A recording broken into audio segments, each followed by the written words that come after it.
for the results that came from this operation that happened last week. My name is Rob Scheer, S-C-H-E-R-E-R. I'm a sergeant with the Phoenix Police Department's Public Affairs Bureau. I'll start with this. The Phoenix Police Department is well aware that one of the largest concerns that our citizens have is that of community safety and violent offenders within our city. The Phoenix Police Department is listening, and we are acting. Case in point, Operation Summer Shield. This operation's mission from the beginning was to enhance public safety through identifying, locating, and arresting those violent offenders with outstanding arrest warrants. This operation stemmed from June 5th to June 9th, last week, Monday through Friday.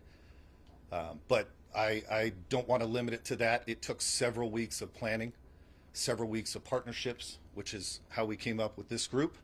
And this group produced a model, a modernized model to, again, set the standard that we have now for a multi-agency operation. I want to thank all of those officers, agents, professional staff that were involved in this operation. It was a commitment by them and, again, our partners that led to these results. And I hope you're as astounded as I was when I first saw these. Chief will go over some of those numbers, but they're incredible, to be frank. As many of you know, last week the Phoenix Police Department rolled out our new crime reduction plan. In comparing that crime reduction plan with this operation, I hope you guys see the direct correlation of not only the model, but the focus that this crime plan has, and how this is essentially an example of how that crime plan can be used to effectively enhance community safety within our city. To speak about the correlation with the crime plan and the results of Operation Summer Shield, I'm going to invite Interim Police Chief Michael Sullivan up to the podium. Chief. So thank you all for being here today. The city of Phoenix is safer today than it was last week, and that's because of Operation Summer Shield. And it was successful because of these partners, local, state, federal partners that all came together. And I have to take a minute to recognize each and every one of them. We had the Maricopa County Attorney's Office, the Maricopa County Sheriff's Office, the Arizona Department of Public Safety, the U.S. Attorney's Office for the District of Arizona, the Phoenix Division of the FBI, the ATF, the DEA, HSI, the United States Marshal Service, and the women and men of the Phoenix Police Department. As was spoken about just before this, we rolled out our crime plan last week, and it focused going after those small percentage of people who are causing violent crimes on the street of Phoenix. This is part of that plan. And we focused on the most violent offenders and those prohibited possessors as we developed this operation. This operation was developed using data-driven intelligence to make sure that we did workups on violent offenders with felony warrants. And we did workups on all of those folks. And I have to take the time to commend Commander Brewer and his team. They worked for up to 7 weeks with our partners to put together packets to help locate folks. And that, if not for the work of all Commander Brewer, your leadership, and all your folks, this would not have happened. It was an incredible success. The Phoenix Police, along with our partners, made more than 580 total arrests. Some 420 of those arrests were felony arrests.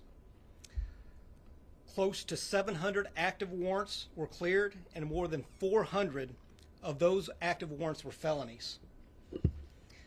We seized nearly 4 dozen firearms during this operation. And it's important to note that all 21 of the arrestees that were armed with firearms that we encountered during this operation were all prohibited possessors. We're going to work with our prosecutors to hold those who carry firearms illegally accountable. We also cleared 4 homicides, and 16 Department of Correction absconders were located and returned to prison. We seized over 500,000 fentanyl pills, over 5 pounds of methamphetamine. I'm so proud of the work that was done over the last week. It's incredible what can happen when we all come together and work as a team. At this point, I'm happy to take any questions. You said that 20 of these folks were armed. 21. 21, and they were all prohibited possessors. That's correct. Did any of those incidents result in any sort of standoff or injuries to any of the responding officers? We had very few uses of force throughout the entire incident, or the entire operation. We had no critical incidents that occurred. And no officers injured? No officers injured.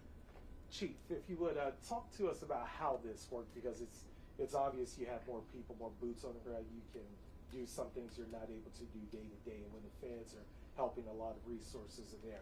But talk to us, break it down. How did it actually work? You know, this started months ago when I met with my team, and then I met with the leaders across the city, and I came together and said, hey, would you be willing to participate in an operation at the beginning of summer where we know we have challenges with violent crime? And I got a yes, or a resounding yes from everybody when I made those calls. And then we looked around the department and found Commander Brewer, who we knew had the skills and the talent to be able to coordinate this effort. We talk a lot about the sworn members, but we had professional staff, analysts, who worked on this for close to 7 weeks, putting together packets and looking through the intelligence where we could go look and find these folks. You just don't get a packet of warrants and go out on the street and start knocking on doors. Significant work went into this prior to. We stood up an entire emergency management system and worked it as a big event like that, and worked it very hard throughout the week, kept very good data, and that's what brought us here today. Yep. Okay. You're talking about prohibited possessors. How does the police department and other agencies ensure that these criminals aren't getting guns again once they come out of prison and, you know, once they serve their time? Can I be quite frank with you? I mean, we have to catch them with the weapons. I mean, there's a reason they're prohibited possessors. They're arming themselves when they know they shouldn't be armed. There's an incredible amount of guns on the street. We can work with our federal partners to look for straw purchasers, people who buy guns and provide guns. We do that on a regular basis. That's one way we do it. But the most important way is holding those folks when we find them and they are prohibited possessors. Make sure that they are held to account for that crime. And you know, our county attorney has said that she is going to work very hard, and we work very hard with our U.S. attorney to make sure that folks are prosecuted to fullest extent of the law in those situations. You call this operation a successful one, and you guys had over 550 arrests. However, going into this operation and the planning process, you guys had a projected number of arrests that you were hoping to have? We didn't. I can tell you, when I was having talks back in the press room with folks back there, and we were talking, I estimated 200 folks. But you'd never know when these operations come about. That just goes to show the amount of work that went into this whole process. A lot of work by the analysts and detectives leading up to this is what made it successful last week.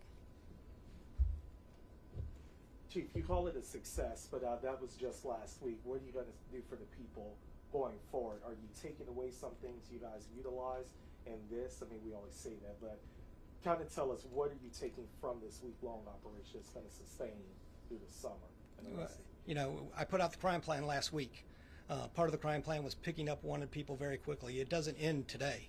You know, when I say success, our work never ends. There is always going to be work for us to do as a police department. But this operation was certainly a success.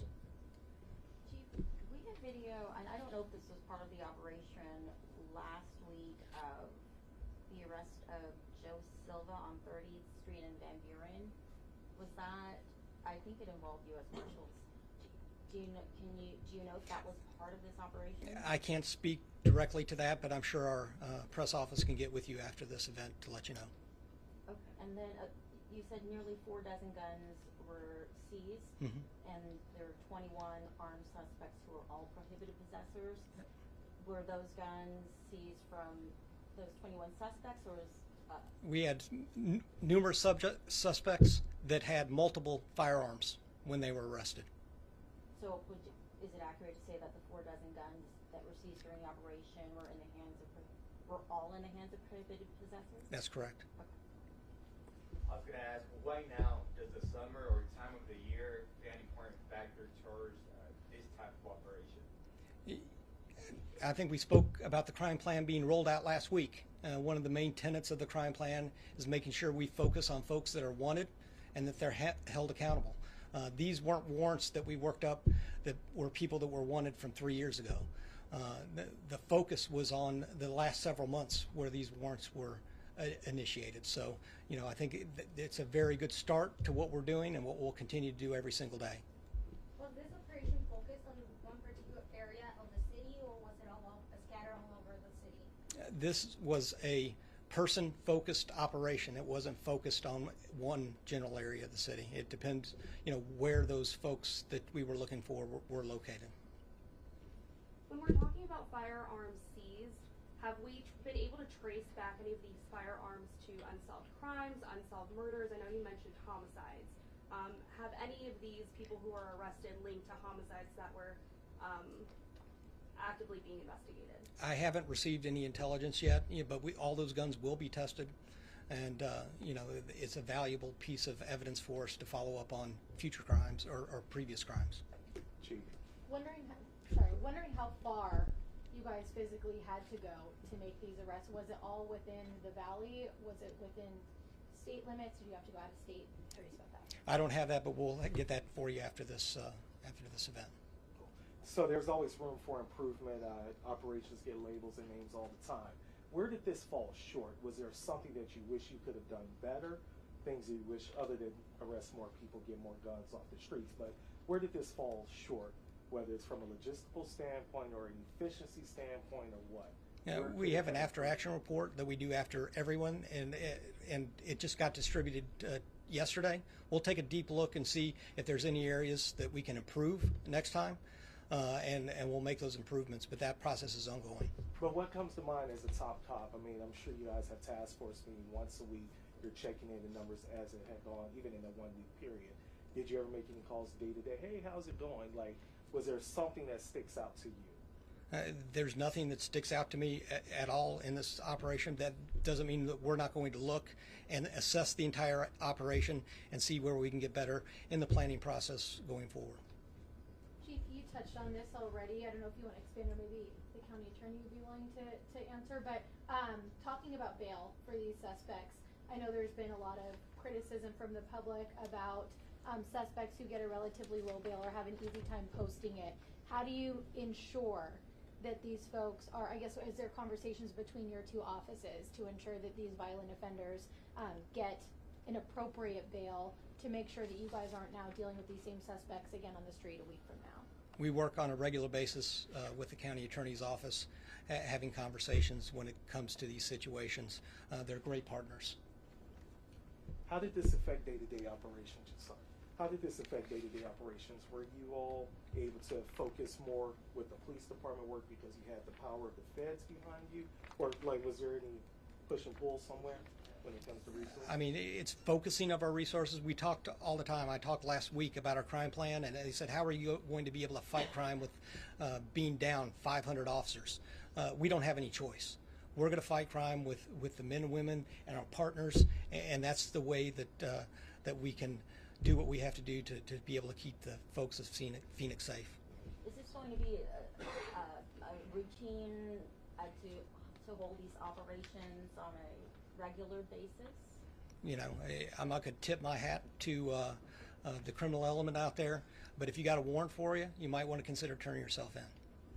You gave some numbers for how many firearms and drugs and others were gathered from this operation. How about cash? I see that you're displaying some pictures and you see cash as part of that. We can get that for you after this event. We're talking about violent criminals and violent crimes and violent criminals we're dealing with. Are these, what kind of charges had these suspects had in prior? We have, over 580 arrests, 700 warrants. So you have the complete gamut as you go through of the crimes that we experienced or that we found. Thank you, Chief. Thank you. Again, media partners, thank you very much for coming out and being part of this. At this time, our leaders need to get back to work. I'll put some closing statements up as they head back. As a call to action, the Phoenix Police Department recognizes and empowers the coordinated effort with us and our citizens to impact public safety and impact the city in a positive way. If you do know someone that has an outstanding warrant, understand it doesn't need to be a significant warrant. These people that were arrested during this operation, many of them had a criminal history that supported them being a violent offender. That inherently, it's hard to quantify, but that inherently thwarts off future violent crime. Please contact the Phoenix Police Department if you know anybody in this arena that has an outstanding warrant. Please contact Silent Witness if you want to remain anonymous. For specifics about the crime plan, I'll remind everybody, phoenixpolice.gov/police is where the full crime plan that was cited several times. For specifics, we will be posting a comprehensive news story on our Phoenix newsroom with some of these statistics that were put forth. That link will be in a media advisory that I will send out here shortly. And again, please follow our social media for posts related to this and other potential statistics that could help in your stories. It is my understanding that some of the partners that were up here are willing to give individual interviews. I'm going to head back now, identify them, and bring them back.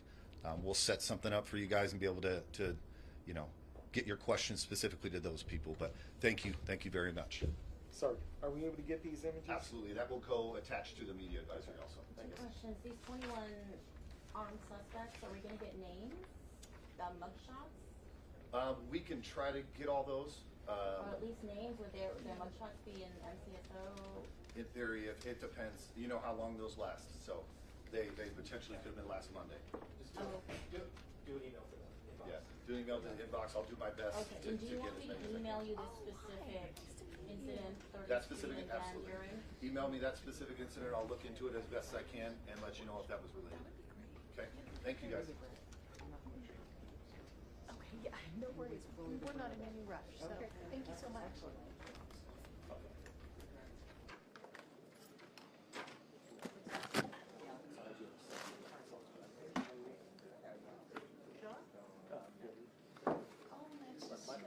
You guys can have a room to do your one-on-ones and then come back out if you want. Oh, okay. Probably. I think it depends, like, who it is. I didn't even know if I didn't see her. The older one, I would say. Normally she